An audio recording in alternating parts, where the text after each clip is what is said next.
Moi, je m'appelle Tiffany, j'ai 18 ans et je suis actuellement en formation adulte donc pour faire le CAP AEPE et je suis en apprentissage en école.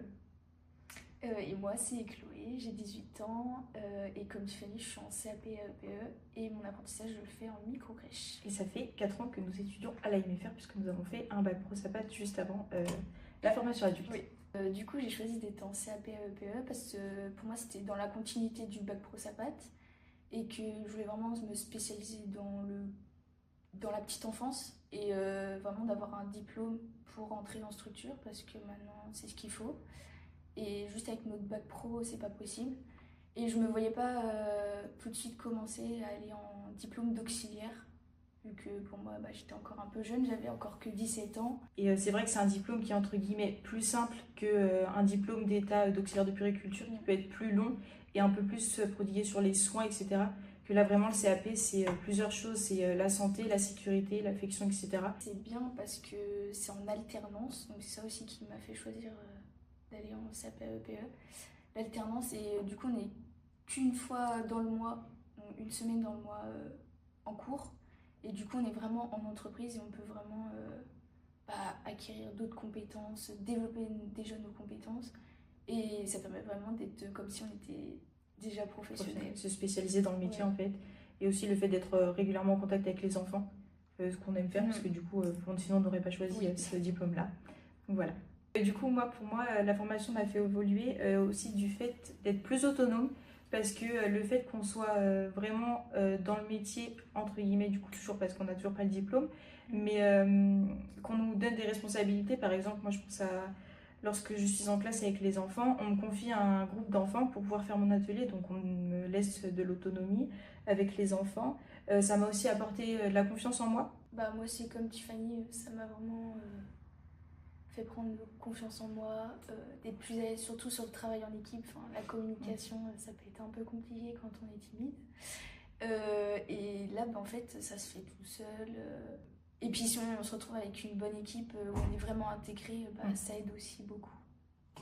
Personnellement, j'ai appris que j'avais beaucoup de patience, parce que c'est vrai qu'avec les enfants, il en faut pas mal. J'ai également pu me rendre compte que j'étais capable de m'adapter aux différents besoins des enfants et aux différents enfants.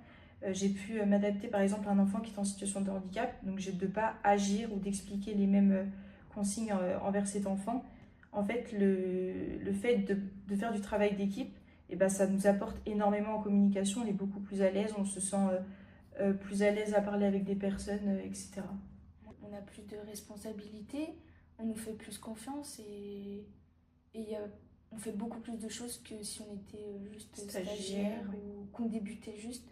Et de voir qu'on nous donne des responsabilités, c'est qu'on nous fait confiance aussi. Donc c'est ça, c'est pas mal. Je suis entièrement d'accord. Ouais. Après le CAP, j'envisage de faire du coup le diplôme d'état d'auxiliaire de puériculture sur 1 an. Pourquoi pas, parce qu'en fait je suis encore en hésitation entre faire auxiliaire de puériculture ou ASEM.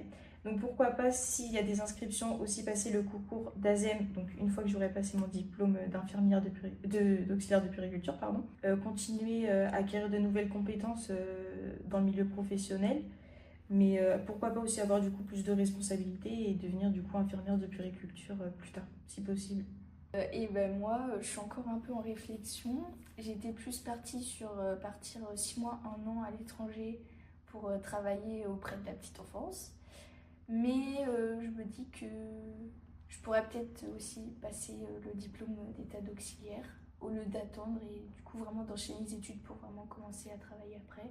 Et pourquoi pas repartir travailler plus tard à l'étranger. Et l'AMFR, vraiment, c'est quelque chose de très, très, très intéressant, le fait d'être en alternance. Le fait de ne pas être tout le temps assis sur une chaise derrière une table et à écouter quelqu'un. En fait, le fait de découvrir le milieu professionnel, de se préparer pour plus tard, c'est vraiment quelque chose de super bien. Et le fait aussi qu'en alternance, donc on soit en stage, qu'on soit suivi aussi par les formateurs, ils rencontrent aussi nos structures, pour savoir si tout se passe bien. Même là, ils demandent l'avis en fait, du professionnel, de notre maître de stage, etc. On n'est pas lâché. Ouais, c'est ça. En fait, on a vraiment un suivi de A à Z à l'AMFR. En fait, c'est vraiment. On est vraiment accompagné jusqu'au bout. C'est ça. Ils nous voient évoluer. On s'est vu évoluer aussi. Ah oui, énormément.